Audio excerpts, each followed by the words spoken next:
Hi there, I'm Christy with WTI. I love when I find a unique piece of decor that makes a big statement, and that's exactly what you get with this wall decor from PAMPAS SUNZ. Everyone that comes in my house makes a comment on it, how much they love it, they want to know where I got it. It really adds a unique touch and texture to any space, whether it be on a shelf or a centerpiece for your table, in your bedroom, on a coffee table. It looks great anywhere. Now when it arrives, the plumes are all wrapped up. So the instructions were to unwrap them and then set it out in the sun for about 30 minutes so they can get fluffy. And I found that that worked really well. Now you can set the plumes up a couple different ways. I staggered them, which gave it a look like this.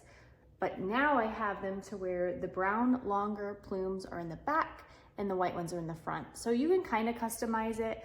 They do recommend hot gluing the plumes in the little wooden holder. I haven't done that yet because I haven't quite decided which way I like it. And I kind of like having the flexibility to be able to move them around and play with the arrangement a little bit. With that being said, they haven't fallen out. They're really secure in there, so that's awesome. If you like that bohemian vibe in your home, this is definitely going to give you that. I absolutely love it. And that's my point of view.